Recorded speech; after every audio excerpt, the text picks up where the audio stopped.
All right. Okay. Need the mic. Okay, guys. ZDog MD, Dr. Z, Zubin Damania, whatever you want to call me, we're live. It's December 16th. It's about 2 p.m. Pacific time. And I want to talk about these new coronavirus vaccines in some depth, a little more discussion, because so many people are confused and worried and anxious and happy and every emotion you can imagine because these things have come out and people are thinking, well, is this the end of the pandemic? I'm scared to get it. It's too new. I'm worried about long-term consequences. And so I'm streaming to Facebook, YouTube, and locals.com right now to talk to you guys about all of these things at once. And so leave your comments. Everybody's here. Let's get going. So here's the deal so far. I want to address, first of all, the big elephant in the room, which is people are losing their minds, including a lot of healthcare professionals, particularly nurses, about this new mRNA vaccines from Pfizer and Moderna, saying, you know what, now they're telling us as frontline healthcare professionals, we're in tier 1, we should get vaccinated because we're at high risk, taking care of people. And if we get sick, there's less staffing, the hospitals are full, the ICUs are overwhelmed, we need to do something about this, et cetera. But I don't want to be a guinea pig for something that has been developed in quote unquote record time. And we don't know the safety. We're worried about reports that come out about Bell's palsy. We're worried about anaphylactic allergic reactions. How should I think about this? And so I want to talk to you guys, again, not just as a physician, but as someone who is going to get this vaccine. Like, I am 100% getting this vaccine. The only reason I haven't gotten it right now is that it's not available for me, right? So there are people ahead of me in the line, but the minute I can, I'm going to live stream me getting it. And I want to explain why I came to that decision, because I didn't come to it lightly. You guys remember in the early days of this pandemic, I was talking with Dr. Paul Offit, who's been on the show several times now, about how can it be possible that we compress vaccine development, which the fastest vaccine ever previously developed was 4 to 5 years for mumps. And this was back in the 60s or 50s. And that was the fastest we've ever done it. Typically, it's a decade, trials, billions of dollars. And, you know, even just looking at HPV vaccine, which is one of the newer vaccines, it's a different model of vaccine. It's a purified protein derivative than our current mRNA vaccines we're talking about. But we're talking about a decade and $1 billion and tens of thousands of people studied. So how is it that we were able to compress this? Because Paul and I were both skeptical in the beginning that it was going to work. And yet it did. And I'll tell you why I'm comfortable with that. And then you can make an educated decision. And you should understand this. Nobody is mandating this vaccine, right? And if they are, I think that's a mistake. So we're not saying right now at this early stage, you have to take this, right? This is a voluntary decision. What I think is going to happen is enough people are going to want this thing that's it's going to be impossible to get. It's more a scarcity issue. So there's actually, for people who are like, well, he's shilling this vaccine, he's paid by Big Pharma. No. And honestly, if anything, if I'm acting in self-interest, I'd be like, you don't want to get this, it's garbage. More for me and the people I care about, because there's not enough yet. Right? It's got challenges in scaling up the logistics of delivering this vaccine to the amount of Americans that are going to want it. So this is why I'm comfortable with this. As Paul and I discussed on the show, the reason vaccine development takes a very long time is you have to go from basic science principles, which are difficult enough, that you have to prove, okay, this is a new vaccine platform. Is this going to work? Does it make sense biologically? How does it work? What are the potential pitfalls, et cetera? With the messenger RNA stuff, which we've done videos on, this has been actually looked at over like a couple decades, right? So they've been working on messenger RNA as a delivery vehicle for a long time. It's just they've never reached the vaccine development and approval stage. Now, the COVID pandemic catalyzed that stage to the point where all the work these people have been doing for a long time can suddenly bear fruit in a way that's accelerated, but not. This term rushed is not accurate. Rushed means you're cutting corners that affect the outcome, the safety and efficacy of the outcome. So what was done here? Normally in vaccine development, you have phase 1, which is these like early stuff where you're like, okay, does this thing generate an immune response? What's the dosing? And phase 2 is a scaled up version where you're looking for immunogenicity. Does the vaccine create an immune response? And again, at what dose does it do that? And are you seeing major safety problem, right? And you've already done animal studies and all of this. And then phase 3 is the business end of the trial. That's the part that actually gives you the meaningful data that you're going to make decisions on. Tens of thousands of people, prospective, in other words, looking forward, starting at point zero and saying, okay, we're going to recruit a bunch of people to this trial. We're going to randomize them. So I'm not making decisions on who goes where. It's random into 2 groups. Get the vaccine or get a real placebo. And in this case, it's a saline injection. It does not contain another vaccine. It's a true placebo. So anyone who says these aren't placebo-controlled trials is not telling you the truth.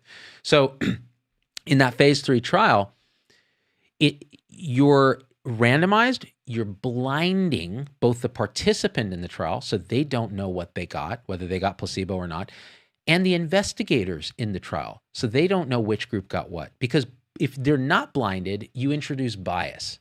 And when you look at things like, people are buzzing about ivermectin and they're buzzing about this and that, the trials there, you have to be very careful to look, well, okay, does it have this bias removed, right?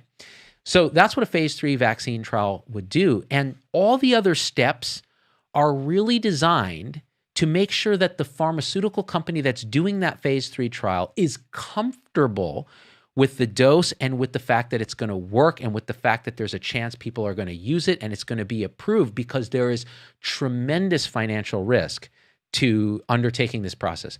Billions of dollars.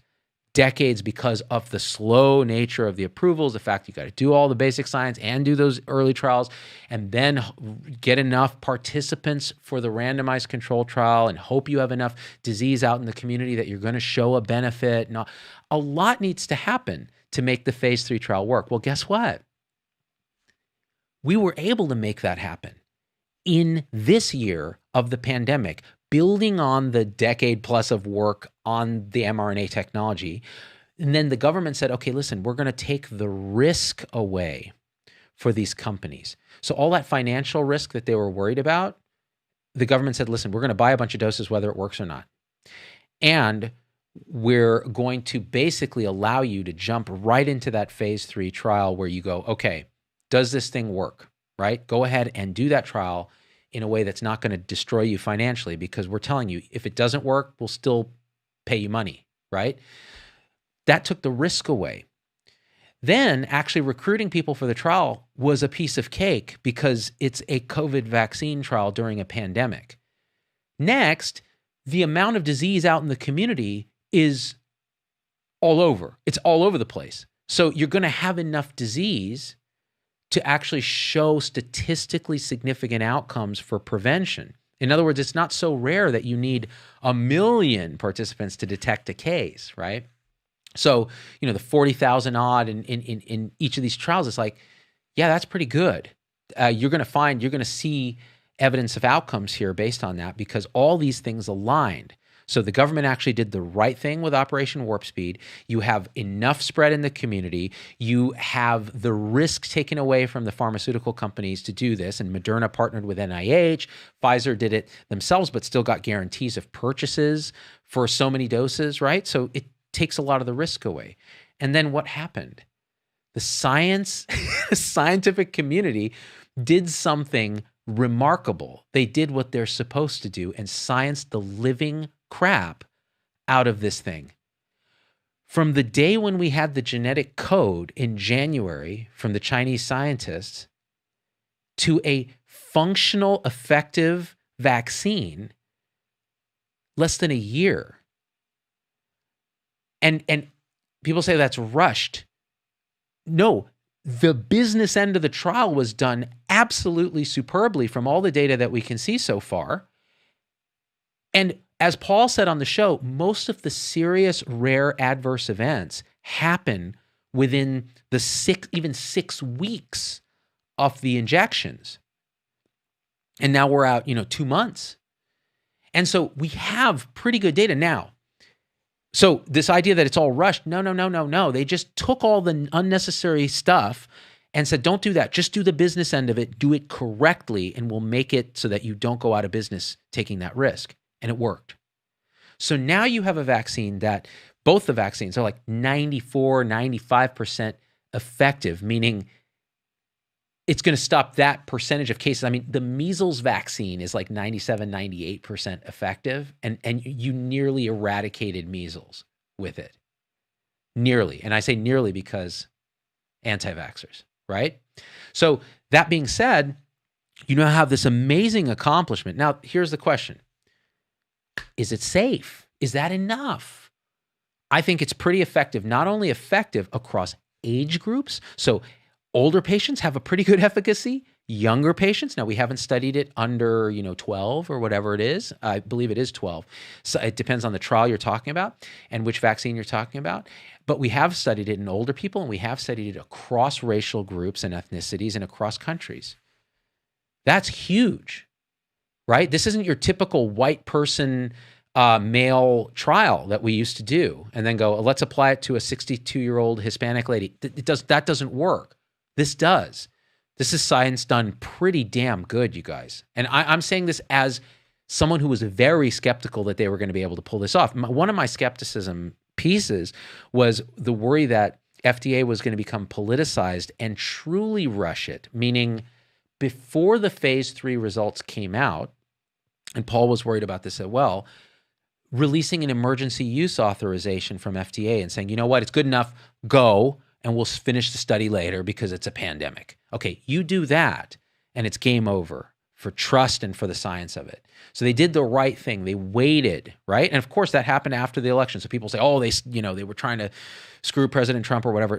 None of that matters. The bottom line is they did it. They didn't rush an EUA. They waited for the phase 3 results. Now, this is the question. Could it be that in this phase 3 trial, we haven't seen a safety signal yet that will be seen when millions of people get vaccinated? And the answer is sure. Absolutely, that's possible. Let's look at a couple of the safety signals we have seen and talk about them. Okay, the first is, you guys have heard a lot about this, the severe allergic reactions that were occurring in some participants that are now being immunized out in the world. Let's talk about this. So it's, and how much of those reactions are related directly to the vaccine, how much are related to something else, we don't fully know yet. But we can say, sure, it's totally possible that people can have up to severe anaphylactic reactions to vaccine components. It happens with other vaccines, right? It's not common, but you immunize 300 million people, there are going to be a lot of people who have that reaction. So the question is, does this have to do with the safety of the vaccine in itself? Is there something else going on? And the answer is probably not. It's probable that some people just mount this overwhelming immune response to a lot of things. And that's why they talk about people with severe food allergies, with severe medication allergies being more cautious with the vaccine. But the recommendation is still, you can get it unless you're allergic to a specific component in the Pfizer or Moderna vaccine, in which case you shouldn't get it because you're going to have an allergic reaction.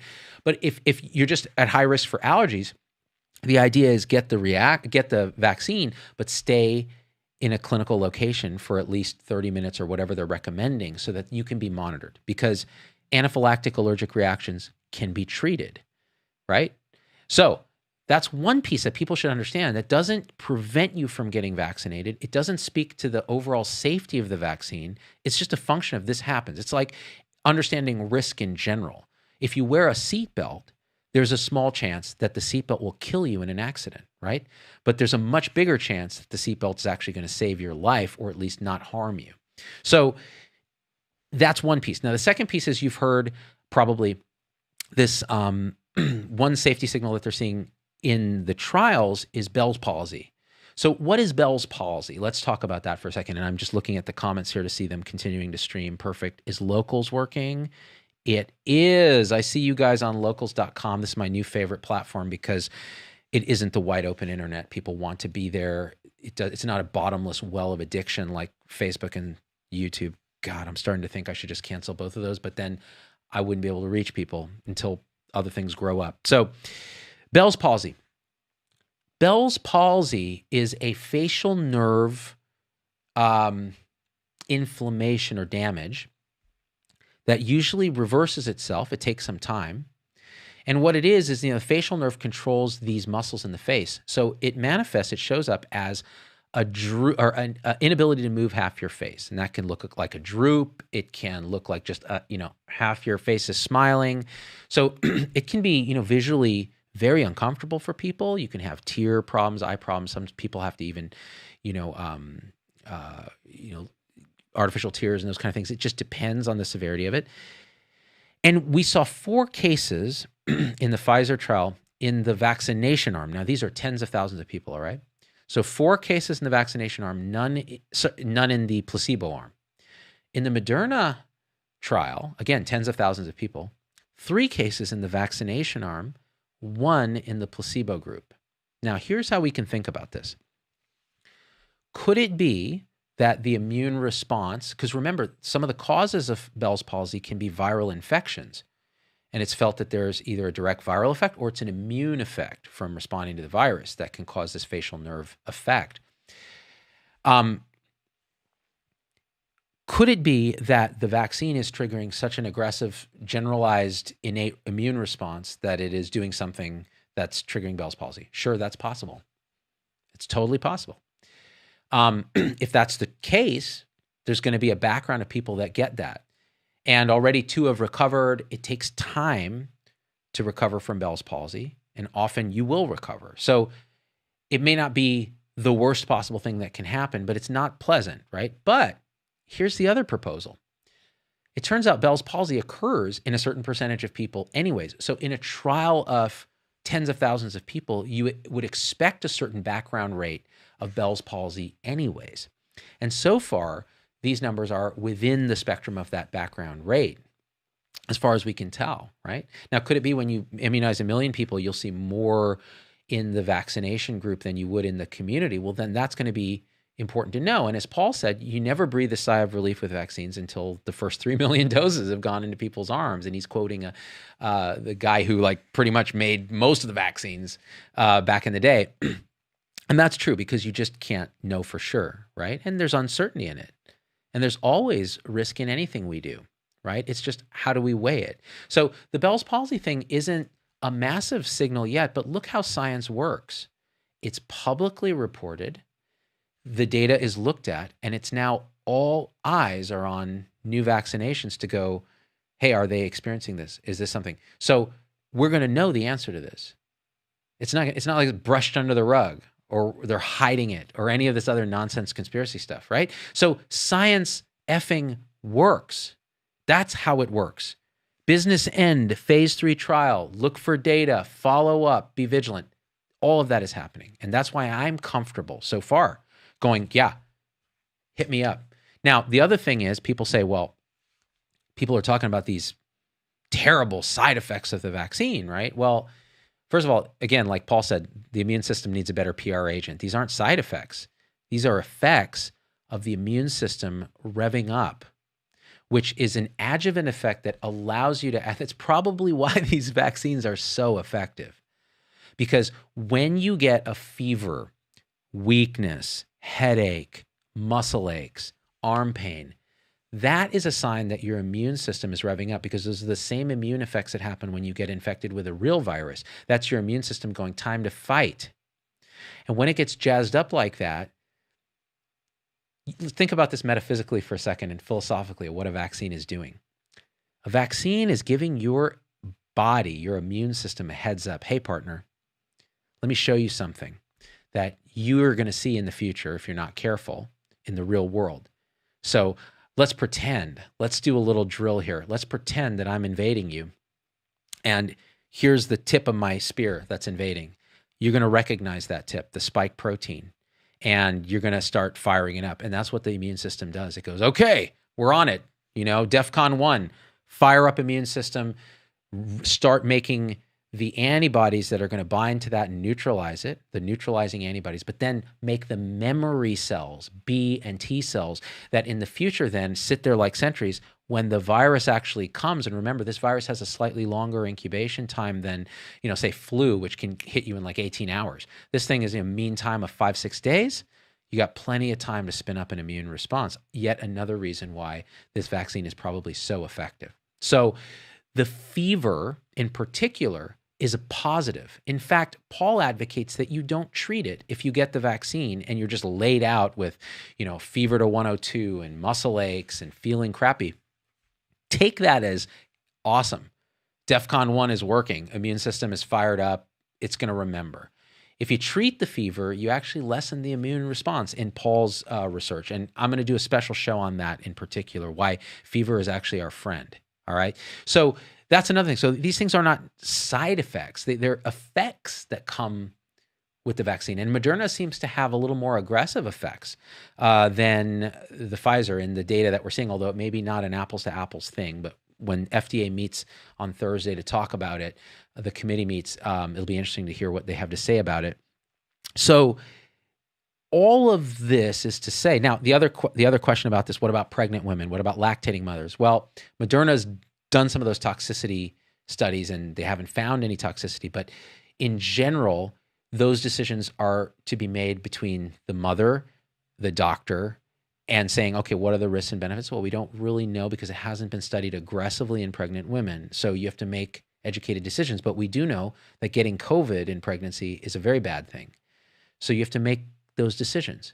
Now, the other people will say, well, why should I line up to get this, rushed vaccine? COVID itself is not a very serious disease. So the chances of me dying are very low. A lot of cases are asymptomatic. Why should I bother? Well, this is the thing. It's all risk benefit. So are you willing to roll the dice that you're not one of those people that ends up hospitalized, that ends up with a longer term, long COVID syndrome that we presume is autoimmune from other components in the virus, right? Are you willing to make that choice? And then the second thing is, are you willing to potentially put others at risk by getting infected? Now, it's important to make the distinction. These vaccines have been studied mostly to look at symptomatic disease. In other words, they're 94% effective at preventing disease, meaning symptoms. How good are they at people who are carrying it without symptoms? And it turns out there's signal in the trials that are saying it's actually pretty good, especially Moderna's, may stop asymptomatic infection as well to a degree. And that means the end of the pandemic because you're no longer, if you're vaccinated, you're not going to silently spread the thing. You're not going to get an asymptomatic infection. That's huge. That is absolutely huge. And we have to remember that, again, there's 2 shots. So here's another thing that comes up. Well, what about the 2 shots? Like, can I just get one? Well, there's some evidence from the trials that 1 shot has some effect, for sure. But does it have as good an effect as 2? The answer is no. There's a reason they chose to do 2 because it has the most immunogenicity, meaning it creates the strongest immune response. So if I'm making the decision, I'm going to go get both, 3 weeks apart for Pfizer's, 28 days apart for Moderna's, which means a logistics challenge. But you know what? The entire pandemic has been a logistics challenge. Have you tried homeschooling your child with Zoom? That's a logistics challenge. We can do it. This is not, again, that's not rocket science. This we're good at. So I'm not worried about. So now people will say, well, but then I don't want to put this thing in my body. It's a toxin. It's new. It's rushed. Pharma's funding it. Let's use an old drug like ivermectin or hydroxychloroquine or something like that, dexamethasone, and I'll just take my risk with that. Okay. Well, you've made that decision. The decision makes no sense at all. The only way you eliminate a virus anywhere, the only time we've ever done it is with vaccines. The vaccine has been studied in tens of thousands of people now in a randomized control trial across race, gender, age, ethnicity. Those drugs that you're pointing at have been studied in much smaller trials, often not randomized. And when they are randomized, like hydroxychloroquine, you don't see any effect. So, and they have side effects, potentially, right? Just like anything, just like the vaccine could. Why that decision doesn't compute to me, but if that's the decision you want to make, listen, again, nobody's mandating the vaccine. And if you don't get it, it means there are more doses for people who are making the decision to get it. But the last thing I want to say is this. Vaccination is one of the few things we do that we don't just do it for us, although it has a huge benefit for us. We do it for our family. Okay, that's fine. We do a lot of things for our family. We do it for our community. There's some things we do that have benefit for our community. We do it for our country. It's a smaller list of things that we do that benefit our country. And we do it for the world. It is the perfect merging of autonomy, and you make the decision to do it, if it's not mandated, and communion, which is, again, love and connection to everybody else. And that's another reason that as soon as it's available for me, I'll be getting this vaccine. I won't be huffing ivermectin. I'm not going to be snorting hydroxychloroquine. I'm going to be getting the vaccine. So that's what I wanted to say in this live show. Garen Matthew, talk about autoreactive antibodies, persistent immunogen expression, toxic effects of non-native nucleotides. Sure, none of those have been shown to be the case with this vaccine. So we're not seeing autoantibodies to mRNA. We're not seeing autoimmunity. In fact, you want to talk about autoimmunity. It turns out people who are infected with wild-type COVID, the actual virus, and are these long hauler patients, there's some evidence that they're generating a slew of autoantibodies because that virus is more than just the spike protein that the vaccine is coding for in a very specific way. It's a billion, I'm exaggerating. It's a bunch of different proteins, and it has its own RNA. Think about this, by the way. You want to hear something just disgusting and gross? Where's this virus coming from, right? First of all, it came from a damn bat somewhere in China. Then it jumped to God knows what, and then it's replicating in all kinds of disgusting humans everywhere, and then it's ending up in you. So it's coming from snot, it's coming out of some people's butts, this fecal oral stuff, it's on surfaces. This viral particle has been through a lot, and then it's getting into your body, and you have minimal innate defenses without a vaccine. I mean, some people have some innate T-cell immunity. Some people have seen enough other coronaviruses, I think, that they have some immunity, right? But the vaccine actually gives you a chance to quickly spin up an army and be like, you're not replicating that shit in me. So think about that, right? People have a very advanced morality around sanctity versus degradation, about injecting toxins and this and that. But think about what a virus does and how absolutely disgusting it is.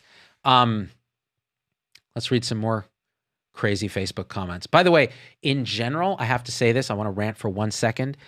I find the comments on Facebook and YouTube from non-supporters, in other words, the wide open internet, there are some smart ones, and then the rest are a cavalcade of lunatic conspiracy people, trolly 10-year-olds, and just people who have never been taught how to think critically. So they're sharing anecdotes as fact.